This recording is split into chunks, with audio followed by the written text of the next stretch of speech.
Hi everyone, ನಾನು ನಿಮ್ಮ ಸಂದರ್ಶಿನಿ ಸ್ವಾಮಿ.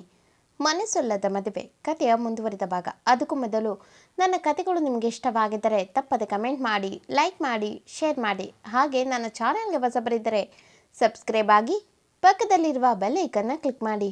ಇದರಿಂದ ನನ್ನೆಲ್ಲ ಕಥೆಗಳ ನೋಟಿಫಿಕೇಷನ್ ನಿಮಗೆ ಸಿಗುತ್ತೆ. ಸೊ ಬನ್ನಿ, ಕಥೆಯ ಮುಂದುವರಿದ ಭಾಗನ ನೋಡೋಣ. ಎಪಿಸೋಡ್ 136. ಇಂದಿನ ಸಂಚಿಕೆಯಲ್ಲಿ ಆ ಕಡೆ ಫೋನ್ನಲ್ಲಿ ಇರುವಂಥ ವ್ಯಕ್ತಿ, ನಿನ್ನ ಗಂಡನಿಗೆ ಏನೂ ಆಗಿಲ್ಲ, ಅವನ ಥರನೇ ಇರುವಂಥ ವ್ಯಕ್ತಿನ ನಾನು ಸೃಷ್ಟಿ ಮಾಡಿದ್ದೆ. ಆ ಅವಘಡದಲ್ಲಿ ಸೇಮ್ ದಿಟ್ಟು ನಿನ್ನ ಗಂಡನೇ ಥರನೇ ಆ ದೇಹ. ನಿನ್ನ ಗಂಡನಿಗೆ ಪೆಟ್ಟಾಗಿದ್ದಂತೂ ನಿಜ. ಅವನನ್ನು ನನ್ನ ಮುಂದೆ ಕರ್ಕೊಂಡು ಬಂದು ಇಟ್ಕೊಂಡಿದ್ದೀನಿ. ಈಗಲೂ ಅವನಿಗೆ ಟ್ರೀಟ್ಮೆಂಟ್ ನಡೀತಿದೆ. ಇನ್ನೆರಡು ದಿನಕ್ಕೆ ಅವನು ಎಚ್ಚರವಾಗ್ತಾನೆ ಎಂದು ಡಾಕ್ಟರ್ ಹೇಳಿದ್ದಾರೆ ಎಂದು ವ್ಯಂಗ್ಯದ ನಗು ಚೆಲ್ಲಿದವನು, ಈಗ ನೀನು ನನ್ನ ಕಂಟ್ರೋಲ್. ನೀನು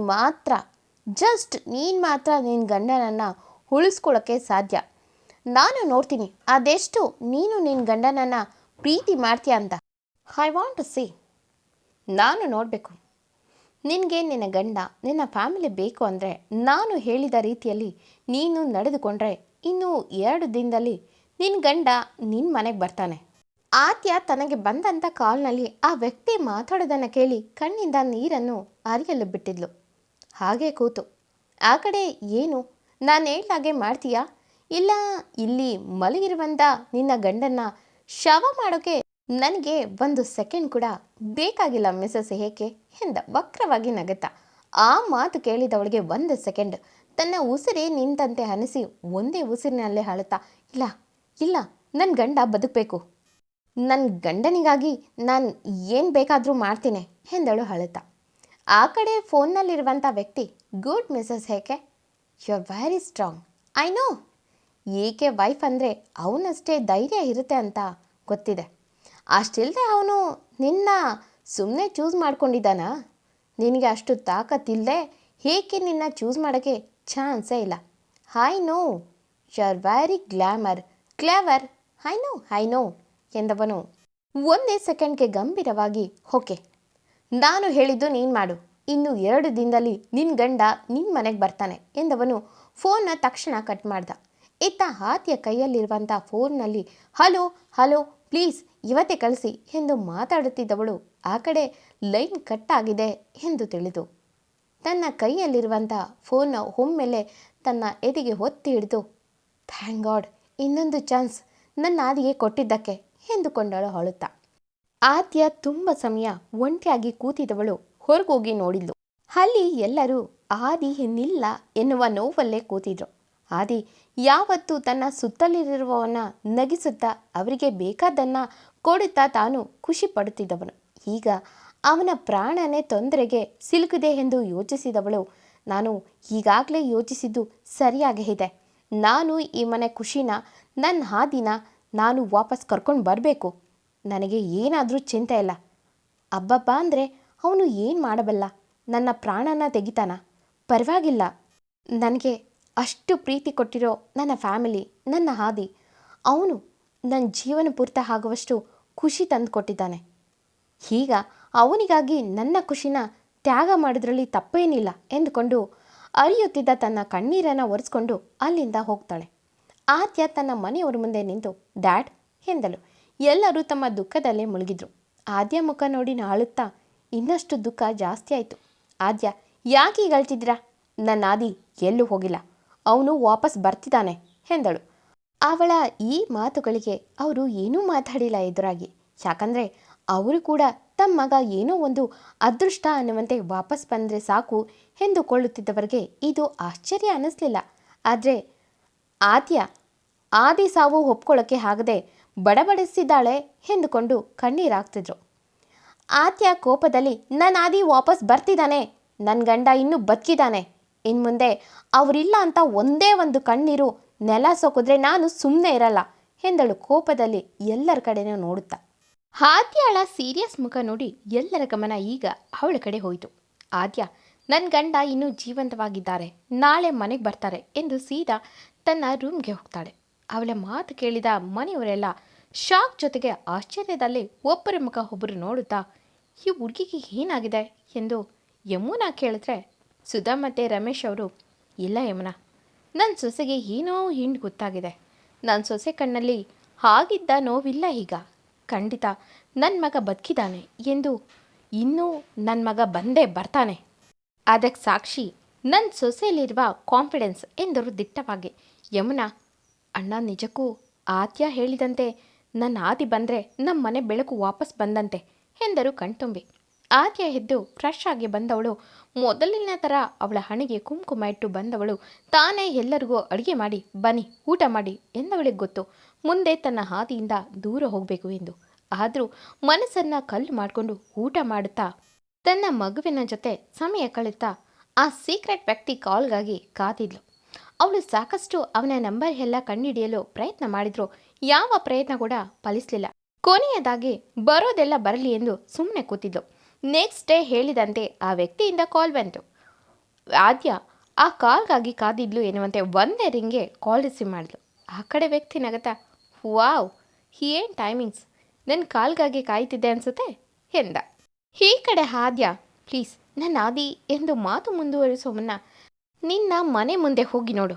ನಮ್ಮ ಹುಡುಗರು ನಿನ್ನ ಗಂಡನ್ನ ಎನ್ನುವ ಮೊದಲೇ ಆದ್ಯ ಒಂದೇ ಉಸಿರಿಗೆ ಹೊರಗೆ ಹೋಗುತ್ತಿದ್ದವಳ ಉಸಿರಿನ ವೇಗ ನೋಡೆ ಗುರುತಿಸಿದ ವ್ಯಕ್ತಿ.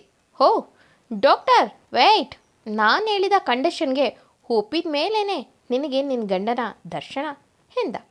ಆದ್ಯ ತಕ್ಷಣ ಗೇಟ್ ಬಳಿ ಬಂದವಳು ಒಮ್ಮೆ ಸುತ್ತ ನೋಡಿ, ಪ್ಲೀಸ್ ನೀನೇನೇ ಹೇಳಿದ್ರು ನಾನು ಮಾಡ್ತೀನಿ, ಆದರೆ ನನ್ನ ಗಂಡ ಎಲ್ಲಿ, ಪ್ಲೀಸ್ ನನ್ನ ಗಂಡನ ನಾನು ನೋಡಬೇಕು ಎಂದಳು ಕಣ್ಣು ತುಂಬಿ. ಆ ಕಡೆಯಿಂದ ವ್ಯಕ್ತಿ, ಅಳೋದು ನಿಲ್ಲಿಸಿ ಮೇಡಮ್, ಮಿಸಸ್ ಏಕೆ ಕಣ್ಣಲ್ಲಿ ನೀರು ಬರ್ತಿದೆ ಅಂದರೆ ಮಿಸ್ಟರ್ ಹೇಕೆ ಗುಂಡಿಗೆ ನಿಂತೇ ಹೋಗುತ್ತೆ. ವೇಯ್ಟ್, ಯಾಕೆಷ್ಟು ಅರ್ಜೆಂಟ್ ಎಂದು ನಾನು ಹೇಳೋದನ್ನು ಸರಿಯಾಗಿ ಕೇಳ್ಕೊ. ನೀನು ಎಷ್ಟು ಸಾಧ್ಯನೋ ನಿನ್ನ ಗಂಡನಿಂದ ದೂರ ಇರಬೇಕು.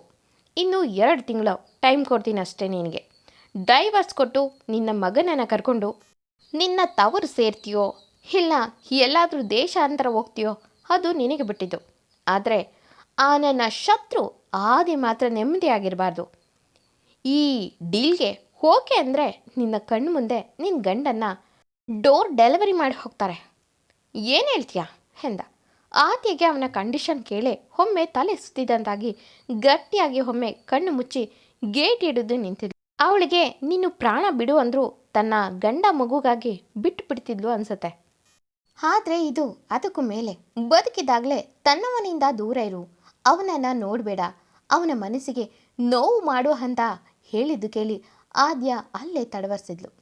ಆ ವ್ಯಕ್ತಿ, ಹಲೋ ಹಲೋ ಮಿಸಸ್ ಏಕೆ ಇದ್ದೀರಾ ಇಲ್ಲ ಹೋಗೇ ಬಿಟ್ರಾ ಎಂದ ನಗುತ್ತಾ. ಆದ್ಯ ಹಾ ಎಂದು ಕಷ್ಟಪಟ್ಟು ನುಡಿದ್ಲು. ಆ ಕಡೆ ವ್ಯಕ್ತಿ, ನಿನಗೆ ಡೀಲ್ ಓಕೆ ಅಂದರೆ ಹೇಳು, ನನಗೆ ಸಮಯ ಇಲ್ಲ, ನನಗೆ ಬೇರೆ ದಾರಿ ಹುಡುಕಬೇಕು ಅವನನ್ನು ನಾಶ ಮಾಡೋಕ್ಕೆ ಎಂದ. ಆದ್ಯ, ಬೇಡ, ನೀನು ಹೇಳಿದ್ದು ನಾನು ಮಾಡ್ತೀನಿ ಎಂದು ಕಷ್ಟಪಟ್ಟು ತಡವರಿಸಿದವಳು. ಆದರೆ ನಂದೊಂದು ಕಂಡೀಷನ್, ನಾನು ನನ್ನ ಹಾದಿನ ಬಿಟ್ಟು ದೂರ ಹೋದರೆ ನೀನು ನನ್ನ ಗಂಡನಿಗೆ ಏನು ತೊಂದರೆ ಕೊಡಬಾರ್ದು, ಅವನ ತಂಟೆಗೆ ಹೋಗಬಾರ್ದು. ಇದಕ್ಕೆ ನಿನಗೆ ಓಕೆ ಅಂದರೆ ಅವನ ಕಣ್ಣು ಮುಂದೆನೇ ಇರಲ್ಲ, ಎಲ್ಲಾದರೂ ದೂರ ಹೋಗ್ಬಿಡ್ತೇನೆ ಎಂದಳು ಅಳುತ್ತಾ. ಆ ಕಡೆಯಿಂದ ವ್ಯಕ್ತಿ, ಅಷ್ಟು ಈಸಿ ಅನಿಸುತ್ತಾ ಅವನಿಂದ ನೀನು ದೂರ ಹೋಗೋದು? ಅವನು ನಿನ್ನ ಬಿಡ್ತಾನೆ ಅನಿಸುತ್ತಾ? ನಿನ್ನ ಕೋಪ ಎಲ್ಲ ಸಹಿಸುವ ಅವನು ನೀನು ಬೇಡ ಅಂತ ದೂರ ಹೋದರೆ ಅವನು ಆಯಿತು ಹೋಗು ಅಂತ ನಿನ್ನ ಕಳಿಸಿ ಸುಮ್ಮನೆ ಇರ್ತಾನ ಎಂದು ನಕ್ಕವನು. ಅವನು ಕಾಂಜಿಪಿಂಜ ಅಲ್ಲ ಮಿಸ್ಟರ್ ಆದ್ಯನಾಥ್, ಅವನು ಅಷ್ಟು ಈಸಿಯಾಗಿ ನಿನ್ನ ಬಿಡಲ್ಲ ಅಂದರೆ ಎಂದ. ಆದ್ಯ, ನಾನು ದೂರ ಮಾಡ್ತೀನಿ, ನನಗೆ ನನ್ನ ಆದಿ ಬದುಕಿದ್ರೆ ಅಷ್ಟೇ ಸಾಕು, ನಾನು ಏನೋ ಒಂದು ಹೇಳಿ ದೂರ ಹೋಗ್ತೀನಿ, ಅವನೇ ನನ್ನ ಹುಡುಕಿ ಬಂದರೂ ಅವನಿಂದ ನಾನು ದೂರನೇ ಇರ್ತೀನಿ ಎಂದಳು. ಆ ಕಡೆ ಇದ್ದ ವ್ಯಕ್ತಿ, ಹೌದಾ, ಓಕೆ, ನಿನ್ನ ಮಾತಿನ ಮೇಲೆ ನೀನು ನಿಂತರೆ ನಾನು ನನ್ನ ಮಾತಿನ ಮೇಲೆ ನಿಲ್ತೀನಿ. ನಿನ್ನ ಗಂಡನಿಂದ ಎಷ್ಟು ದೂರ ಇರ್ತೀಯೋ ಅಷ್ಟು ಅವನು ಸೇಫ್ ಆಗಿರ್ತಾನೆ. ಇಲ್ಲ, ಅವನಿಗೆ ನನ್ನ ಕೈಯಿಂದ ಯಾವಾಗ ಬೇಕಾದರೂ ಸಾವು ಬರ್ಬೋದು ಎಂದ ಗಂಭೀರವಾಗಿ. ಆದ್ಯ ತಕ್ಷಣ, ಬೇಡ, ನನ್ನ ಗಂಡನಿಂದ ನೀನು ಹೇಳಿದ ಥರ ಅದೇ ಸಮಯದೊಳಗೆ ನಾನು ದೂರ ಹೋಗ್ತೀನಿ, ಆದರೆ ನೀನು ಅಷ್ಟೇ ನಿನ್ನ ಮಾತಿನ ಮೇಲೆ ನಿಂತ್ಕೊ ಎಂದಳು. ಆ ವ್ಯಕ್ತಿ ಹ್ಞೂ ಎಷ್ಟೇ ಆದರೂ ಏಕೆ ಹೆಂಡ್ತಿ ಅಲ್ವಾ, ಖಡಕ್ ಎಚ್ಚರಿಕೆ ಕೊಡ್ತಿದ್ಯಾ. ಓಕೆ ಫೈನ್, ನಾನು ಅಷ್ಟೇ ಅವನ ತಂಟೆಗೆ ಹೋಗಲ್ಲ. ಅವನಿಗೆ ಇಷ್ಟೇ ಸಾಕು ಶಿಕ್ಷೆ. ಅವನು ಜೀವನ ಪೂರ್ತಿ ನೋವಲ್ಲಿರಬೇಕು, ಹೆಂಡ್ತಿ ಮಗುವಿಂದ ದೂರ ಇದ್ದು. ಅದೇ ನನಗೂ ಬೇಕಾಗಿರೋದು ಎಂದವನು ಗಂಭೀರವಾಗಿ, ನೋಡು ನಿನ್ನ ಮುಂದೆ ಒಂದು ಕಾರ್ ಬಂತು, ನಿನ್ನ ಗಂಡನನ್ನು ಒಳಗೆ ಕರ್ಕೊಂಡೋಗು ಎಂದು ಗುಡ್ ಬಾಯ್ ಎಂದು ಕಾಲ್ ಕಟ್ ಮಾಡ್ದ. ಆದಿ ಜೀವ ಉಳಿಸೋಕೆ ಹುಡುಗಿ ಅವನಿಂದ ದೂರ ಇದ್ದವಳು ಈಗ ಅವನ ಪ್ರಾಣಕ್ಕೆ ಅಪಾಯ ಇದೆ ಅಂದರೆ ಸುಮ್ಮನೆ ಇತ್ತಾಳ. ಮುಂದಿನ ಎಪಿಸೋಡ್ನಲ್ಲಿ ಹಳೆ ಆದಿ ಮಿಸಸ್ ಆದಿ ವಾಪಸ್ ಎಂಟ್ರಿ. ಇಬ್ಬರ ಫೈಟಿಂಗ್ ನೋಡೋಕ್ಕೆ ಎಷ್ಟು ಜನ ವೈಟಿಂಗ್ ಮಾಡ್ತಿದ್ರಾ? ಎಂದಿನಂತೆ ಕತೆ ಮುಂದುವರಿಯೋದು. ಈ ಕತೆ ನಿಮಗೆ ಇಷ್ಟವಾಗಿದ್ದರೆ ತಪ್ಪದೆ ಕಮೆಂಟ್ ಮಾಡಿ, ಲೈಕ್ ಮಾಡಿ, ಶೇರ್ ಮಾಡಿ. Thank you for watching.